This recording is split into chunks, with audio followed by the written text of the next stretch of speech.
This is what the grape arbor looks like in early spring before it's ever had any trimming done.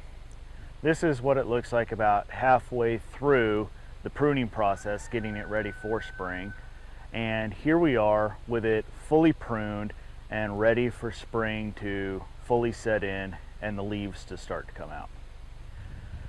So how have things really been going with our grape trellis? Well, you can see it here behind me.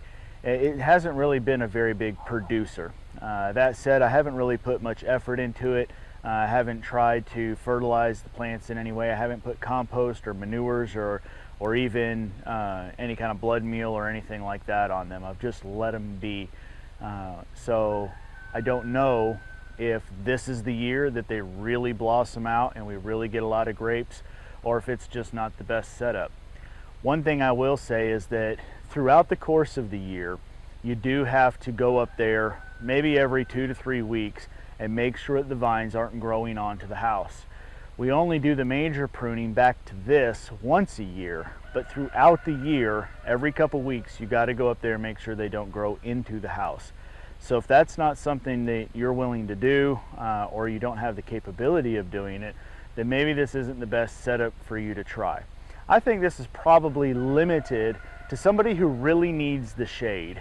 In our instance, you can see that the land slopes away from our house very quickly.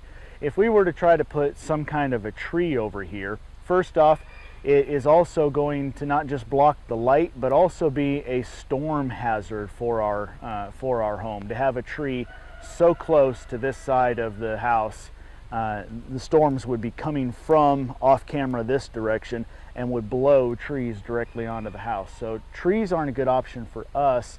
Having the trellis right up against the house still gets us the shade we need on this western front, and not have our bedroom heat up. I think that's the other thing to consider. What part of your home are you trying to shade? If this is a room that you're not going to go into in the afternoon, then maybe it's not worth trying to provide the shade and the extra work involved with keeping the vines trimmed back throughout the year. So take those kind of things into account to see if this is an application that's really suited for you.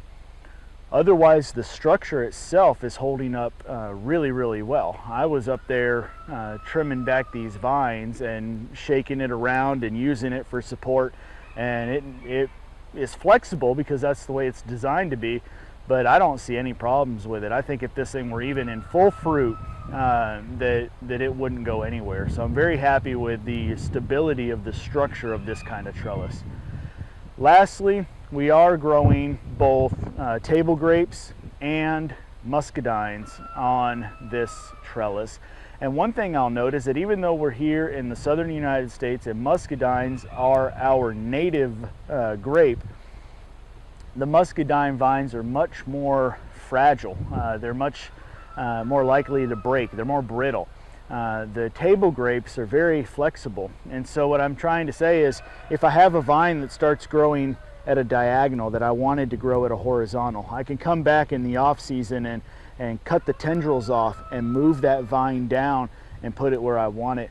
Whereas with the muscadines, I'm finding that as soon as I try to move them, I'm more likely to snap them. They just get brittle and go way too dormant to try to mess with them. I'd have to train them during the year while they're growing, whereas with the table grapes, I can train them right now and don't have a problem with it at all.